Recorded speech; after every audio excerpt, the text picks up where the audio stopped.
used to be ID. Cause I'm 너무 면정색이야, babe. Stop it, 거리 유지해, cause we don't know, no, no, no. Come up with an oh, wow, wow, wow. Anything.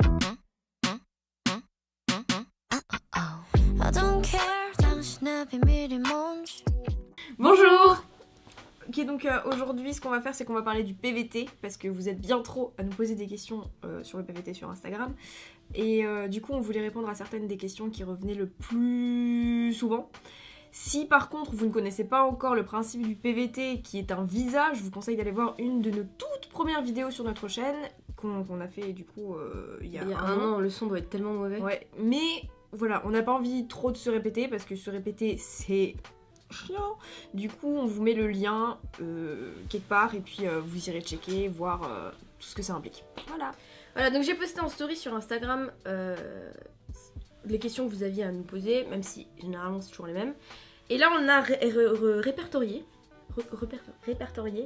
les questions qui revenaient le plus souvent et on va enfin vous y répondre, comme ça il faut que ça sera fait. Plus de PVT. Plus de PVT. Plus de questions sur le PVT s'il vous plaît. De toute façon c'est bientôt fini, on rentre dans 2 mois donc PVT ce sera une aventure close. Ok, alors déjà, je vais peut-être pas commencer par la première parce que tu vas t'énerver. Comment obtenir le PVT? Bon alors pour obtenir le PVT, vous allez sur pvtiste.net ou sur notre première vidéo et il y a toutes les consignes, toutes les informations dont vous avez besoin pour faire valider votre PVT. Donc j'ai mort. Donc on va pas parler, en fait on va pas parler papier, truc, machin, on va juste répondre à vos questions. Si vous avez vraiment besoin d'informations, comme Lou a dit, allez sur pvtiste.net ou allez voir notre vidéo ou allez sur l'ambassade de Corée, le site de l'ambassade de Corée, vous aurez tout décrit, voilà, tout ce qu'il faut faire, les démarches, etc. Alors on commence avec comment trouver un travail à Séoul en PVT. Parce qu'il y en a beaucoup en fait qui nous ont demandé si, avec le PVT, en fait, c'était un espèce de programme qui vous permettait de... Enfin, qui vous aidait en fait à trouver un logement, un travail et tout. Non, le PVT en fait c'est un visa. Du coup, ça vous aide à obtenir un visa pour rester 12 mois en Corée, mais ça ne vous aide absolument pas à trouver votre logement ou votre travail. Vous êtes seul. Enfin, je pense qu'il y a des organisations, des trucs comme ça. Mais c'est à vous de faire les démarches pour trouver un travail et pour trouver un logement. Donc, comment trouver un travail? C'est comme partout en fait, vous allez sur des sites, sur des groupes Facebook, des trucs comme ça. Nous, on sait qu'il y a beaucoup d'offres d'emploi sur Craigslist. Vous pouvez aussi très certainement trouver des groupes sur Facebook qui donnent des offres d'emploi. Après, nous, on n'est pas trop au courant parce que ici, on ne travaille pas. Pour la dernière fois, nous n'avons pas travaillé ici. Donc ne nous demandez pas ce qu'on fait comme travail. On n'en a pas. Voilà, c'est tout. Est-ce qu'on peut trouver un travail sans parler coréen? Oui, vous pouvez trouver un travail sans parler coréen, mais ça va être des boulots plongeurs ou alors trouver, si vous avez de la chance, comme une amie à moi, qui travaille dans un Starbucks à Gangnam. Le patron parle français, elle prépare les boissons et du coup elle n'a pas besoin de communiquer avec les clients. Donc comme elle étudie le coréen, je pense qu'elle a quand même un petit peu s'en sortir avec les collègues, etc. Mais elle a de la chance, c'est de ne pas avoir besoin de parler coréen. On a une autre amie qui travaille à Pizza Hut. Pizza Hut. Et qui par contre elle parle coréen, donc voilà. Et puis après, vous pouvez aussi faire des jobs un peu entre grosses guillemets aux blagues, genre donner des cours de français à des Coréens ou à des étrangers. Mais après, il faut avoir une base très très solide en anglais, donc c'est pas non plus très simple. Et ouais, sinon, si vous parlez pas coréen, c'est vraiment des jobs, des petits jobs, hein. En guest house par exemple, parce que là-bas ils vont parler forcément anglais. Donc ouais. Ça va être des jobs comme ça. De toute façon, avec le PVT, vous pouvez bosser que 25 heures par semaine. Donc faut savoir que ce sera pas non plus des jobs de ouf. Si vous voulez faire des jobs de ouf, genre ingé, je sais pas moi, pilote d'avion, va falloir trouver un autre visa quoi. Genre, je sais pas comment t'as sorti cette tête, c'est genre pilote d'avion. Parce qu'en fait, sur le site du pvtiste.net, tu vois, il y a genre en mode, genre en mode pilote d'avion, médecin, ingénieur, vous ne pouvez pas, tu vois, avec le PVT. Du coup, t'es là en mode ok. Combien économiser pour un an? Nous, il faut savoir qu'on a économisé 11 000 € à peu près. Plus vous économisez, mieux c'est, sachant que si vous voulez faire d'autres voyages hors Corée du Sud et vous la coulez douce en vrai, il faut un peu plus de 11 000. Et si vous comptez travailler, vous pouvez partir. De toute façon, vous devez partir avec minimum 5 000 €, c'est obligatoire. Non, c'est 2 000 € je crois. Je dis de la merde. 2500 je crois. Ouais, un truc comme ça. Enfin, vous avez un montant minimum à respecter pour partir à Séoul. Et ensuite, si vous travaillez, vous pouvez très bien vous en sortir. Hein. Mais nous, voilà, on est parti avec 11 000 €. Après, vous faites ce que vous voulez. Ensuite, comment trouver un logement? Comment ça coûte aussi un logement? Alors, nous, on a trouvé notre logement sur Craigslist. Après, il y a aussi des offres sur des groupes Facebook, genre Seoul Housing, je crois que ça s'appelle. Enfin, il y a plein de groupes comme ça sur Facebook qui sont dédiés vraiment à la recherche d'appartements. Ça dépend ce que vous cherchez en fait. Nous, comme on cherchait un appart avec 3 chambres, on paye par personne 500 000 won. Ce qui Moins va les à charges. À 380 €. Ouais. Moins les charges, donc faut Ouais. rajouter les charges. Donc en moyenne, on va dire qu'on paye 450 € par personne. C'est Gros max. Ouais, c'est ça. Vraiment gros max. Et les factures sont pas comprises dans le loyer. Si vous consommez beaucoup de chauffage, beaucoup de clim quand il fait chaud, etc., bah vous avez votre facture qui augmente. C'est Faites ça. attention à ça. C'est les charges en fait. Voilà, c'est les charges. Quand vous choisissez votre logement, vous avez du coup le prix du loyer, mais vous avez aussi une caution plus ou moins haute selon le logement, selon une colocation, selon un appartement. Ouais. Voilà, faut prendre en compte ça aussi. Donc c'est pas du tout les mêmes. En général en France, quand vous avez une caution d'appartement, ça va être 1 mois de votre loyer qui va vous être rendu quand vous quittez l'appartement. Ici, c'est beaucoup plus élevé. Ça va de, je dirais, 1 million. Enfin, ça dépend en fait. Si vous êtes en coloc et tout, ça va être moins d'1 million. Mais si vous prenez un appartement à proprement parler, genre vide quoi, genre ça va être entre 1 million et ça va aller jusqu'à 10 millions. Mais en vrai, de ça varie de caution. ouf parce que tu vois, genre Fanny, elle a payé genre appartement, coloc, une chambre, 500 000 won. Vanessa, elle a payé 500 000 won. Pour le Donc ça déposit. dépend. Ouais, Ok. ça dépend vraiment des gens. Ça, en fait. ça dépend de l'appartement, ça dépend de plein de choses en fait. Nous, notre caution, en tout, à 3, elle nous a coûté 3 millions. Après, vous les récupérez à la fin, hein, Ouais. si vous cassez pas des tables. Voilà, c'est ça. Ensuite, le PVT permet-il d'avoir des cours de langue? Alors, vous pouvez faire des cours de langue avec le PVT en université, en école privée ou au Seoul Global Center qui vous permet d'avoir des cours gratuits de coréen. Après, vous se renseignez. Nous, on a notre roommate qui a fait des cours au Seoul Global Center. Donc, c'est, je crois, 2 fois par semaine, Ouais. 2 heures à chaque fois.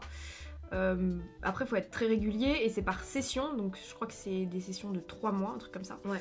Donc vous pouvez pas arriver en plein milieu de l'année et prendre des cours comme ça au pif, faut se renseigner avant. Et l'université c'est payant, ça coûte Ouais. très cher, et les écoles privées pareil, donc c'est à vous de voir.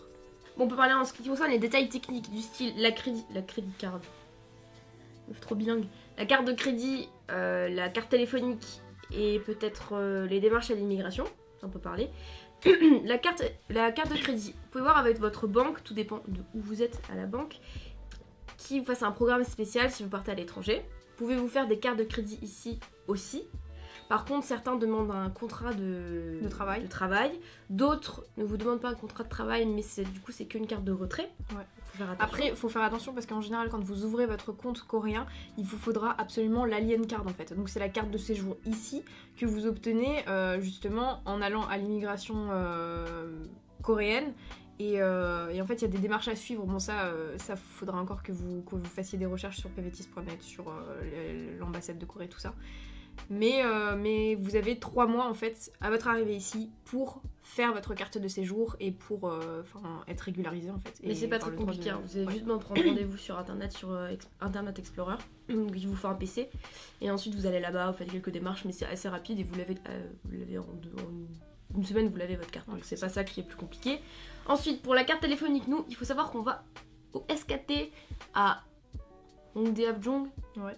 au-dessus du Starbucks. Pas loin de la sortie 6. Non. Pas loin de la C'est sortie. ça. Non, c'est la sortie 2 de Abjong. En bref, Tu marches tout c'est droit. vraiment au-dessus d'un Starbucks. On va là-bas, on a une carte prépayée, donc on la recharge tous les mois à peu près 18 €. Ouais, un truc comme ça. Et on a 2 gigas d'internet. Alors 2 gigas, vous allez vous dire mais attends, mais comment elles font pour avoir 2 gigas par mois? Parce que nous on est arrivé, on était en mode 2 gigas, attends, on part de France, on a 50 gigas par mois et là on en a que 2. Mais en fait ici il y a du wifi absolument partout. Donc quand vous êtes dans le métro, en plus en fait le truc c'est que les wifi sont connectés aux comment on dit, aux opérateurs. Du coup, ils vous mettent un wifi gratuit et vous pouvez vous connecter dans le métro, dans les restos, partout. Il y a du wifi absolument partout. Donc au final, 2 gigas ça vous suffit amplement. À chaque Ouais. fois, nous, il nous en reste, alors Ouais. qu'on est quand même les plus grosses consommatrices de gigas en France. Clairement. Salut papa. Coucou papa. Donc vraiment 2 Go c'est suffisant, il faut le recharger tous les mois parce qu'au bout d'un mois ça se coupe et il faut renouveler. Ouais, c'est ça. Vous demandez beaucoup aussi sur la carte de métro. La carte de métro c'est très simple à avoir. Quand vous allez dans le métro vous n'avez rien. Il y a des machines il y a plusieurs machines en fait. Vous avez la machine pour recharger vos cartes et vous avez une autre machine pour acheter les cartes de métro. Donc vous mettez en anglais, tout est fait. Hein. Il y a en anglais, vous achetez votre carte, ça coûte à peu près 2000 ou 3000 won je crois. La carte la plus basique, hein. Si vous faites des kiffs, c'est 8000 je crois la carte. Bref, ça dépend du dessin que vous voulez dessus. Et ensuite vous la prenez, vous la mettez sur l'autre machine, vous rechargez, pareil c'est en anglais. Et par contre c'est que par monnaie, par billet ou Vous pièce. pouvez pas payer par carte. Par carte ça fonctionne pas. Et vous rechargez votre carte comme ça tous les... quand elle est vide quoi. Et dès que vous Ouais, passez, c'est vous la badgez, ça coûte... Oula, vous la badgez. Strasbourg. Ouais, j'avoue, budget ouf. Vous la passez, ça vous débite 1250 à peu près un voyage. Tout dépend du métro que vous prenez, mais en général c'est 1250, à moins qu'il y ait des interlignes, etc. Et vous la rebipez en sortant. Très important. Sinon vous êtes bloqué. Ouais. Voilà, non, sinon, en Et vrai, vous pareil, avez- pareil pour les bus. Vous rentrez, Ouais. vous bipez le truc, vous ressortez, vous bipez le truc. C'est Voilà. c'est simple comme bonjour.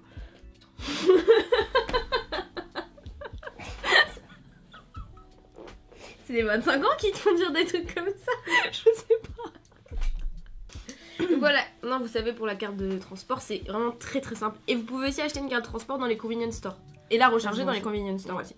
Donc là-dessus, ils sont au top. Mais en soi, c'est pas très compliqué. Hein. Vous avez... enfin, quand vous allez partir, si vous partez en PVT, vous allez paniquer sur plein de détails, style administratif, transport, logement, etc. Et vous allez rencontrer des galères au début de votre voyage, ça c'est sûr. On en a rencontré, et tous les PVTistes qu'on connaît, ils en ont rencontré. Mais il n'y a rien qui est compliqué. Au C'est ça. final, vous avez toujours internet, vous avez toujours quelqu'un qui habite ici depuis un moment ou qui est PVTiste depuis 6 mois. Vous pouvez rencontrer facilement des gens. Sur internet, il y a sur Facebook, il y a des groupes aussi, si vous voulez sortir, qui vous pouvez vous rejoindre. Enfin, franchement, ici, les expats, en vrai, ils sont pas du tout mis de côté, je trouve. Il y a plein de choses qui sont mises en place pour eux et du coup, vous C'est arrivez simple. toujours, voilà, vous C'est arrivez toujours à très vous simple. sortir. Genre, Même si vous parlez pas coréen. même si vous avez peur genre de l'avant-Corée, tout ce qui est administration et tout, c'est très simple, c'est très bien expliqué. Franchement, c'est pas comme en France parce que même, Ouais. genre, par exemple, si vous faites une carte de transport en France, c'est la galère. Donc pour un étranger, c'est encore pire. Donc là, franchement, vous êtes en Corée, tout va vous paraître plus fluide. Et c'est bien d'avoir des galères en début de voyage parce que du coup, ça vous forge le caractère et vous devenez optimiste. Ou complètement Clairement. pessimiste, ça dépend des gens. Mais c'est bien d'avoir des galères. Voilà, donc c'était notre dernière vidéo sur le PVT. Si vous avez plus de questions, je vous l'ai déjà dit, vous allez voir notre première vidéo ou alors vous allez sur pvtiste.net, ça répondra à absolument toutes vos Ouais, questions. et c'est super bien fait comme ça. Vraiment. Donc, et si vous avez d'autres questions à poser, n'hésitez pas à le poser sur pvtiste.net parce qu'ils Voilà. répondent, ils sont super vifs. Voilà. Donc ils répondront à toutes vos questions. Et voilà. et je vous lance une dernière perche. Une perche. Dans les commentaires, si vous avez des questions, mais c'est la dernière fois que j'y réponds, vous pouvez les poser, je vous y répondrai. Mais c'est la dernière, parce que là, cette vidéo PVT, c'est vraiment terminé. Nous, on a fini le PVT dans 2 mois. On rentre à la maison. Et si on vient à Séoul, ce sera soit en visa touriste ou en autre visa, je sais pas, étudiant ou peu importe. Et ça, on verra plus tard. Si jamais un jour on fait un visa étudiant, bah, vous aurez des vidéos visa étudiant. Mais pour Voilà. l'instant, c'est pas le cas. C'est ça. Bien sûr, elle répondra aux questions auxquelles on ne répond pas dans la vidéo. Donc si vous ne regardez pas la vidéo jusqu'à la fin, tant pis, d'accord. Elle ne répondra que aux commentaires qui sont intéressants, quoi. Genre, Voilà. Si vraiment on a loupé des trucs et tout, vous avez encore des inquiétudes, mettez dans les commentaires parce que même d'autres gens, et merci à notre communauté, à certains d'entre vous, parce que vous répondez aux questions auxquelles on répond déjà. franchement, je vous kiffe Et tellement. ça, je pense fort à vous. Donc voilà, merci d'avoir visionné cette dernière vidéo sur le PVT. Vous pouvez nous suivre sur nos réseaux sociaux, c'est-à-dire Instagram et Twitter. On se retrouve du coup la semaine prochaine pour une nouvelle vidéo. On vous souhaite une très bonne semaine. Et voilà. La bise!